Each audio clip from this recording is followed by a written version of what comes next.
this video is for information only and it's not psychotherapy. All statements or information included in this video is intended for informational and educational purposes, and it should not be considered a substitute for professional psychological, psychiatric, or medical advice, nor diagnosis or treatment.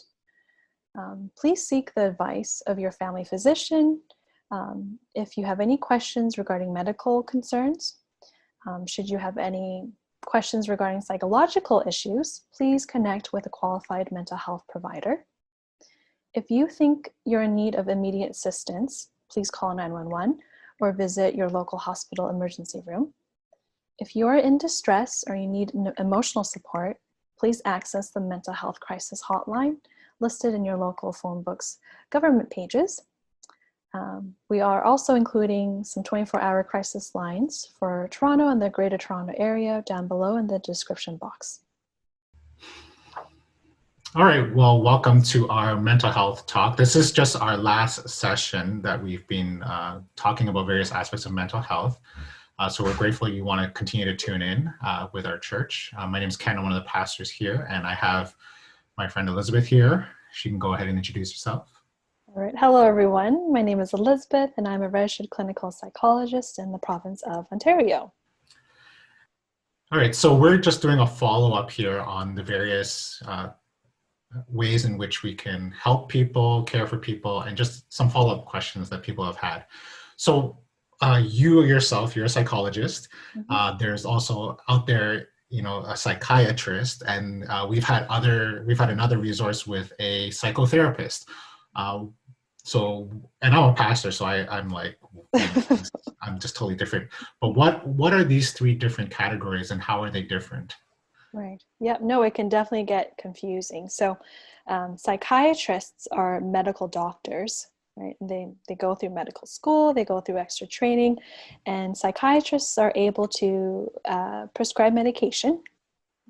Psychologists, now there's some psychologists who work in research, some provide psychotherapy, and with psychotherapy, they are able to diagnose.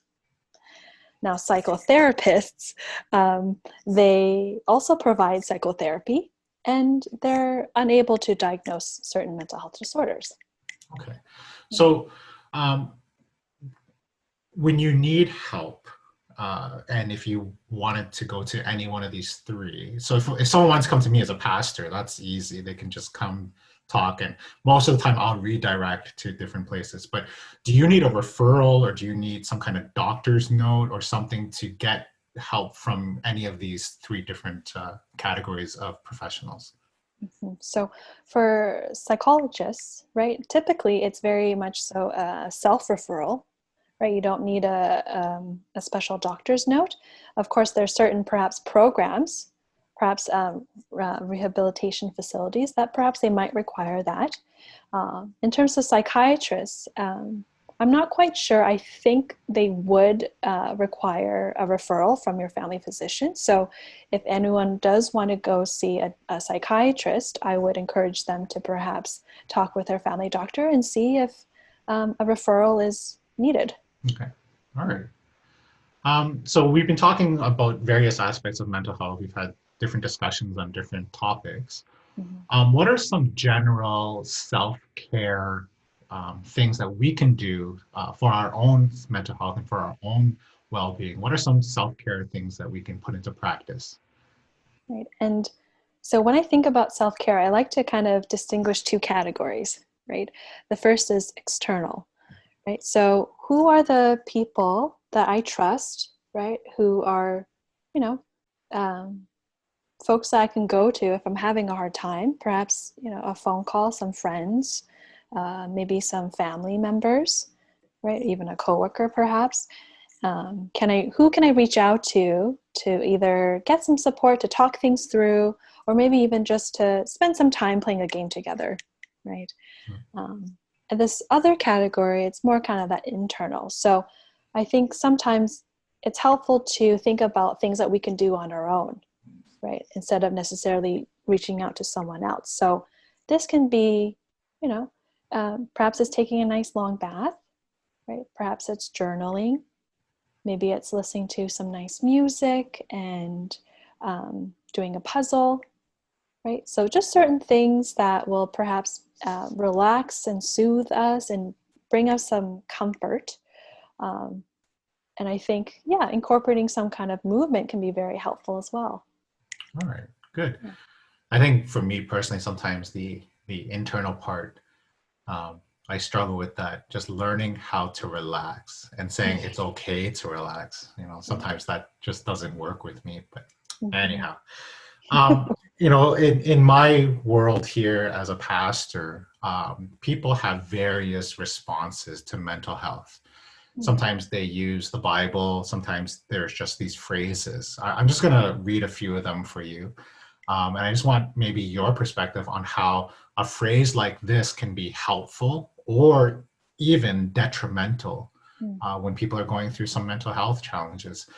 So one thing people may say to someone is, you need to pray more. If you pray more, you'll be okay. What is something that we can take away from that? Mm-hmm. I think, first of all, prayer can be very helpful. Prayer in itself can be a resource. And however, to say to someone, oh, you just need to pray more, that can feel perhaps a bit dismissive, right? And perhaps a bit kind of invalidating. But it's very directive, right? It's this, oh, I know what you should do. I have that solution for you. Just pray more. So I think that could, be kind of hurtful. Right. I think, some other phrases that are similar that I've heard people say is like, have more faith, right? Have more faith. Same thing, right? It sounds very directive. Yeah, it's good to have faith, but at the same time, it can be very dismissive. I've heard another one, trust God. You just have to trust God more. And I find that that's similar. How about these two? They're not necessarily what Christians always say, but I've just heard people say it. It's all in your head, and maybe you just need to get over it. How would we respond to those two kinds of comments? I mean, gosh, if someone said that to me, right, it's as if, let's say I have a broken arm and someone just says to me, get over it, right? Or, oh, it's all in your head. Again, incredibly hurtful. And perhaps instead of saying those things, I mean, I think the intent is to be helpful, right? The intent is to do some good and to help that person. But to say those things can be, just so, and perhaps inject some kind of shame, right, to that person. It's this, get over it, right? It implies that, oh, there's something wrong with you because you're still struggling with this. And you mentioned before, hearing those phrases of, oh, have more faith or trust God. And certainly we're not minimizing the, the very kind of powerful impact faith and trusting in God. But also it's again, I think that implies that if I trust God and if I have faith, that means I won't struggle with depression or anxiety and I'll be perfectly good. When I'm thinking that's not necessarily the case. Yeah. Actually, one of the things as a pastor that I'm always reminded of is that is not actually what we're promised by God. It's not that if you trust in God or follow God, that your life will be easy and smooth and you will have no problems. In fact, the Bible tells you the opposite. In fact, there's a lot more challenges and struggles with it. All right, well, I guess my last question would be, what are some practical ways we can learn to come alongside someone? I mean, if someone reaches out to us and says, I need help, and I know there's various topics that we've covered, but what are some general practical things that we can keep in mind so that we're helping and not hurting? Yeah. Well, I think first of all, before we extend that hand and be that support to someone else, I think it might be, just good to kind of check in with yourself and ask yourself, okay, what would my personal boundaries be, right? Am I in a position to call this friend every single day, right? Or every week, right? Am I okay to extend that and to actually offer that? But I think in, offering that help and support, I think what's so important and key is to really ask this friend or person, okay, well, what can I do to help? What would be helpful to you? Because I think that, people's definition of being supportive, it varies person to person. Right. So being a little more clear in what that person would need, and to be honest with yourself, whether or not you can meet that, right? Right. Yeah, I think that's important. Mm-hmm. Any overall, I mean, we've done a few of these videos now, anything overall that you want to kind of share with us? Some closing thoughts, I guess, from you. Oh, yes. I just wanted to add, because we talked about psychiatrists, psychologists, psychotherapists. I just also want to add that there's also social workers, right, who also offer psychotherapy. And I would encourage everyone, especially if, you feel like you want some extra support, you want to start going to psychotherapy sessions. Just want to share that, finding a good fit, sometimes it's a bit difficult, right? So let's say you do make that appointment and you just don't really jive well. That's okay. It happens. I would just, really encourage folks to be persistent and persevere, and just kind of advocate for themselves to really receive that support if they want that. Right. Yeah. Well, even as a pastor, we are trained in certain aspects of care and listening and counseling as well. So if you need to reach out, please by all means. And I, like Elizabeth, I know my limits. I know how far I can go and when to refer. So actually what that does is it segues us into just saying this. One of the things here in our church is we have a mental health support group that meets regularly.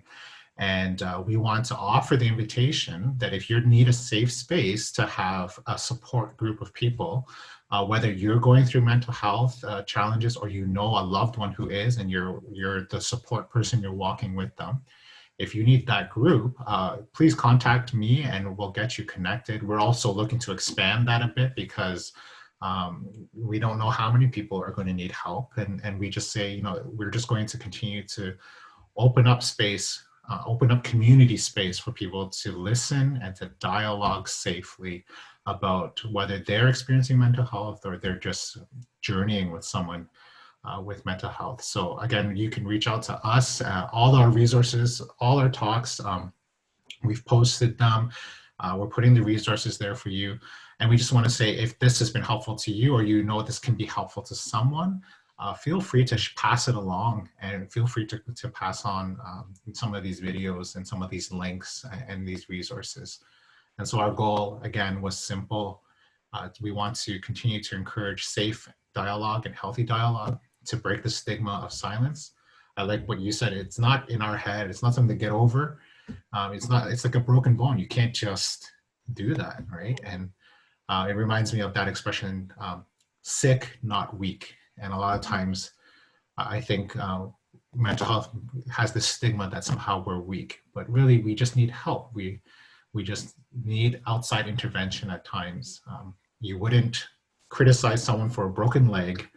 Why would we criticize someone who's going through mental health? So, all right. Well, anything else to add, Elizabeth? Yes. Sorry. Just before we go, I just wanted to mention that I think it's actually quite it's actually a sign of strength and courage to reach out, rather than a sign of weakness, because it takes a lot to kind of reach out and to share and be vulnerable with someone else. Yeah, I agree. So, well, thank you all for being a part of our series of mental health talks, both here with Elizabeth and with our other resourcing. Elizabeth, thank you for the time and energy you spent chatting with us. So Again, all the resourcing and all the information we're going to continue to just keep in the descriptions and even postings. Until next time, take care, God bless, and have yourselves a great rest of your day. Okay. All right. Well, I just want to say thank you so much for, inviting me and for allowing me to share. And I hope, that any of these, information was helpful to you out there. And I hope everyone takes care. Great. All right. Goodbye. Bye-bye.